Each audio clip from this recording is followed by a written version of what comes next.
This equation seems harmless until you tried it. We are given t squared minus 25 divided by t minus 5 equals 10.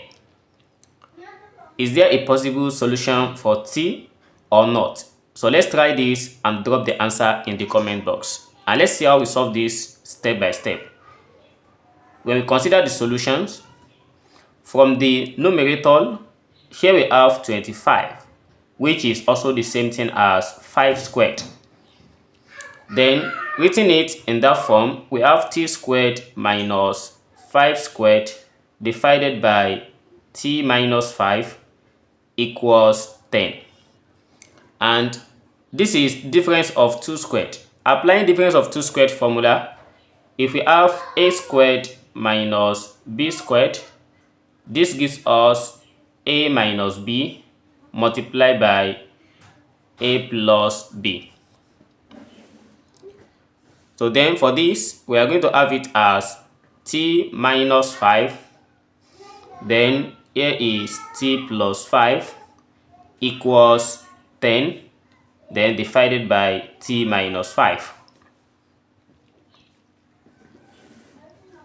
So by cancelling t minus 5, we have t plus 5 equals 10. Subtracting 5 from both sides, we have t plus 5 minus 5 equals 10 minus 5. So plus 5 minus 5 cancelled, and we have t equals 5. Solving this problem algebraically, we are going to get t equals 5. But if you try to substitute back to check if t is the answer to this problem, we solve this step by step without any wrong steps. So I will did it perfectly. But let's try and substitute if t equals to 5 satisfy this problem. So from t squared, that will be 5 squared minus 25 divided by 5 minus 5. So this equals 25 minus 25 divided by 0. And from here, we have 0 divided by 0. Looking at this, this is undefined. So therefore, the left hand side does not equal the right hand side. Does that mean what we did here was wrong? No, it's actually not wrong. But before solving a kind of problem like this, we have to note the possible domain that will make this equation not to be valid before we start solving. Checking at the denominator, from where we have t squared minus 25 divided by t minus 5 equals 10.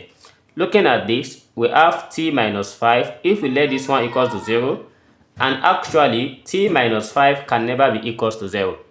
So since t minus 5 can never be equals to 0, therefore t can never be equals 5.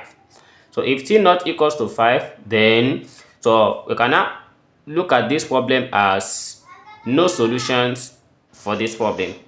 This is a very beautiful, tricky algebra equations. How do you solve your own? How do you think of solving this problem?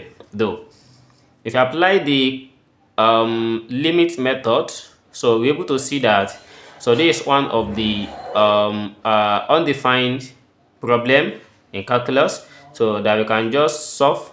So by applying the factorization method, or we divide by we use the L'Hopital rules method to solve this. How do you solve this? Let's hear in the comment box. See you in the next video. Never stop learning. Bye bye.